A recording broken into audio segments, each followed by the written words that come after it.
asalaamaaleykum mbokk yi ñu ngi leen di nuyu ku nekk sa tur ak sa sant 7sur7senegal.com moo ñëwaat tey indi leen invité di dalal tey monsieur Alexandre Niang président mouvement Diaspora en Allemagne di ko laaj tey lan la xalaat ci li fi jot a am fii ci à propos fermeture ambassade du Sénégal bi ici en Allemagne merci. soxna Khady soo ma posé question boobu dinaa ci sawar a tontu torop parce que dafa nekk problème boo xam ne du ma ne toute la diaspora la war a interpeller mais en particulier immigrés sénégalais yi nga xam ne dañuy vivre ici en Allemagne balaa ma ciy tontu nag dama bëggoon nga may ma occasion d'abord me remercier l'ensemble des militants du mouvement Diaspora ñi nga xam ne ñu ngi dans les 25 pays yi nga xam ne tey moo ëmb mouvement bi di jiital ci nuyoo bi le vice-président Pape Ba bi nga xam ne ma nga dend aux États-Unis di ci teg le coordonnateur général du mouvement Abdou Diatta qui est à Bonn ici en Allemagne tous les coordonnateurs ñi nga xam ne tey ñoo nekk ci mouvement bi y compris les secrétaires élus bëggoon nag rapidement tontu ci question bi nga xam ne posé nga ma ko léegi nan la ñu dundee fermeture ambassade bu Sénégal bi fii en Allemagne mu nekk situation bu doy waar soo déggee ma ne situation bu doy waar c'est parce que dara gënul metti fi nga xam ne daf la wóor ne mën nga ko considérer comme sa territoire su fekkoon ne tey dañ la defoon dara nga war a làqu nga xëy à travers la presse ñi xamal ne tey par ambassade boobu tëj nañ ko li ko waral nag il faut ñu dugg ci détail bi pour nit ñi xam nag li ko waral te mënuñu ko bañ a wax parce que ñëpp xam nañ ne administration nu muy demee tubaab du xëy rek ne la génnal balaa boobu dina la jox ay këyit dina la envoyer une correspondance bi ñuy woowee une mise en demeure ñëpp xam nañ ne ki nga xam ne moom immeuble bi avant bien entendu muy jël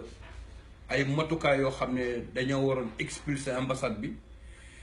envoyé na ay correspondance yu leer pour xamal ne dafa soxla immeuble bi parce que dafa am leneen loo xam ne nar na ko ci. Il y a eu une négligence notoire de la part de nos autorités parce que ay nit ku nekk lu day ni ambassade su fekkee dañ la responsabiliser je m'adresse particulièrement à l'ambassadeur ak ñi nga xam ne ñoom lay liggéeyal su fekkee ne problème bu mel ni am na je pense que su fekkoon ne jëloon na matukaay bi nga xam ne waroon na ko jël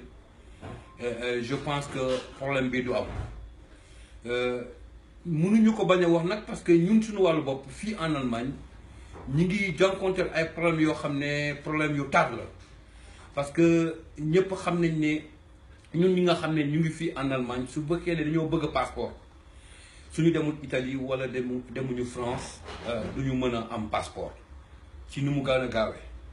parce que fii amuñu machine man am nga possibilité nag dem ba Berlin pour ñi nga xam ne ñi nga Munich mu toll ci 600 kilomètres soo demee nga déposer xaar 2 mois 3 mois ñu envoyé dossier bi Sénégal pour defar la passeport gi mën ci jot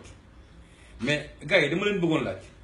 su fekkee ne da nga war a régler ay dossier te ñëpp xam nañ ne dossier sa passeport nga mën a joxe pour ñu identifier la nga war a 2 mois 3 mois pour mën a jot ci passeport bi nga def ne loolu neex na ci xol neexul ci xol déedéet il faut ñu wax ko te yamuma foofu aussi am na aussi beneen problème boo xam ne ñu ngi koy jànkonteel pour sénégalais yi nga xam ne dañoo nekk fii ci Allemagne amuñu nationalité allemande carte d'identité sénégalaise dañu yore passeport sénégalais su fekkee ne seen doom dafa judd ñu bëgg bien entendu déclarer seen doom boobu suñu envoyé dossier bi au niveau de l'ambassade à Berlin pour ñu defal leen déclaration de naissance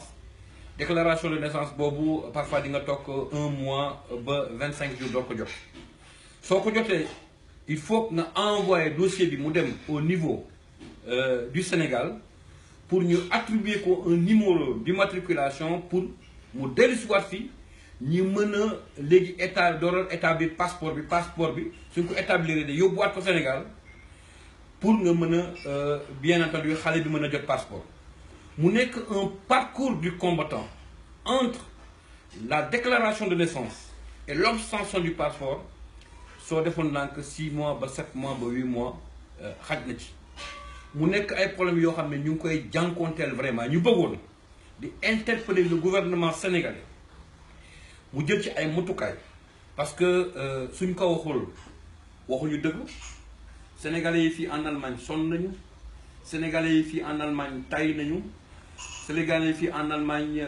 vraiment xamuñu, ils savent pas de quel pied danser parce que quelque part les Sénégalais sont là en Allemagne di jànkonteel ay problèmes yoo xam ne xam nañ ne problème yooyu su fekkoon ne gouvernement Sénégal taxawoon na ci indi ci ay matukaay problème yooyu du ma ne du ñu ne problème yooyu yëpp mën na dañ. Mais quand même su fekkee ne mënul dañ à 100% dinañ mën a résoudre le problème à 75%. ñu bëggoon aussi par rapport à cela et je profite de l'occasion pour le dire waxoon naa ko